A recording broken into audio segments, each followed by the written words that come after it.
আসসালামু আলাইকুম। হ্যালো বন্ধুরা, আপনারা সবাই কেমন আছেন?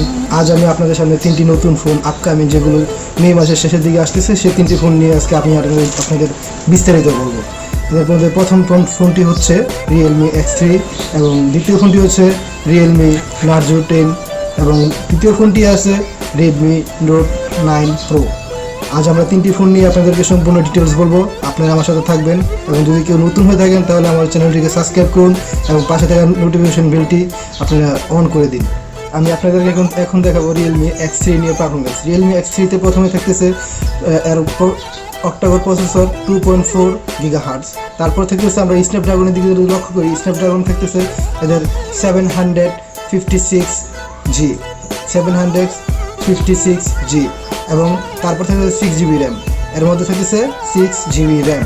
তারপর আমরা যদি ডিসপ্লে দিক তাকাই, ডিসপ্লে থাকতেছে AMOLED display, super AMOLED display, যা অনেকের ক্রাশ সেই ডিসপ্লেটি। আমরা যদি এখন দেখি ডিসপ্লে কতটুকু, ডিসপ্লে হলো 6.57 ইঞ্চি ডিসপ্লে, যা সুপার অ্যামোলেড ডিসপ্লে। তারপর আমরা যদি লক্ষ্য করি যে ফোনটিতে পাচ্ছি আমরা 64GB রোম এবং এর মধ্যে সাপোর্ট করবে 512GB সর্বোচ্চ। তারপর আমরা যদি লক্ষ্য করি যে এখন আমরা ক্যামেরার দিক থেকে যদি কথা বলি, ক্যামেরা কিন্তু অন্যান্য ফোন দিক থেকে রিয়েলমি সবসময় বেটার পারফরমেন্স দেয়। যদি আমরা ক্যামেরার দিক থেকে আমরা রিয়েলমির ব্যাক ক্যামেরা দেখতেছি 48 megapixel camera plus 2 megapixel camera, 8 megapixel camera plus 2 megapixel camera. সেটা হলো রিয়েলমি ব্যাক সাইডের ক্যামেরা দিকে কথা বলি। আমরা যদি রিয়েলমি ফ্রন্ট সাইডের ক্যামেরা বলি, সেটি হলো ইন ডিসপ্লে ক্যামেরা, যাদের মধ্যে ডুয়েল ক্যামেরা থাকতেছে ডিসপ্লের দিকে।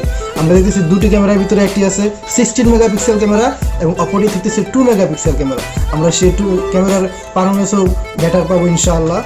রিয়েলমি ব্যাটারি থাকছে 4200 মাহা ব্যাটারি এবং এর ভিতরে থাকে USB-C পোর্ট। এবং চার্জিংয়ের যদি কথা বলি তাহলে আমরা চার্জিংয়ের সবসময় রিয়েলমি X এবং রিয়েলমি X2 প্রোতে আমরা সবসময় দেখতেছি ফাস্ট চার্জিং রিয়েলমি দিয়ে আসতেছে।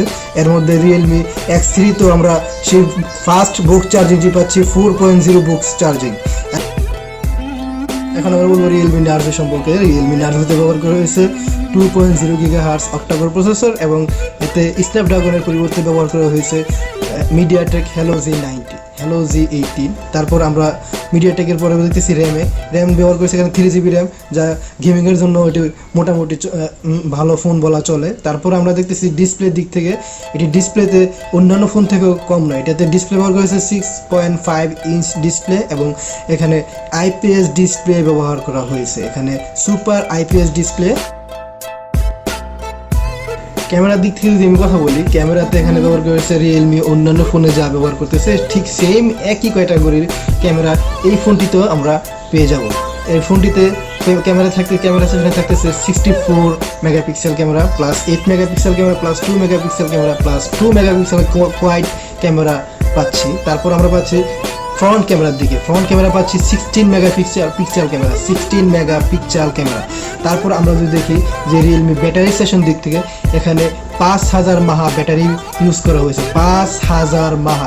USB Type-C পোর্ট থাকতেছে সাথে এবং ফাস্ট চার্জিং থাকতেছে 4.0।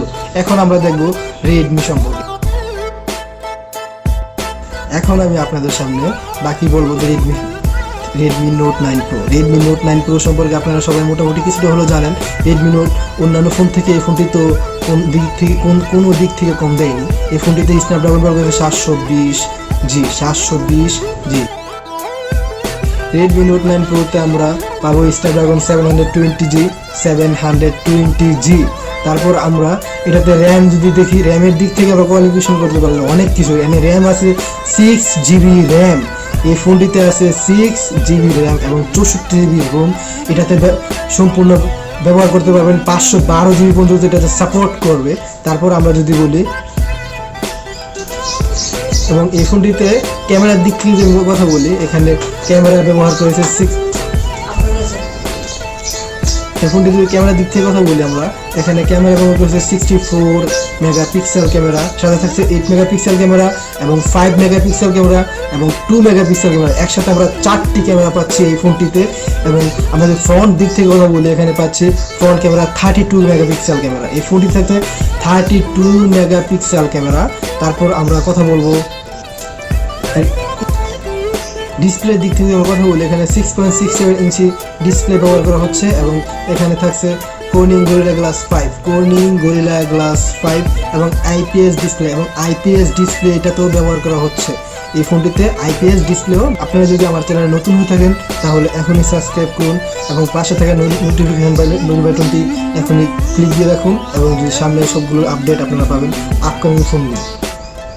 আজকের মতো ভালো থাকবেন এবং ইনশাআল্লাহ আগামী দিন আপনাদের সাথে আবার দেখা হবে নতুন কোনো ফোন নিয়ে। আপনারা ভালো থাকুন।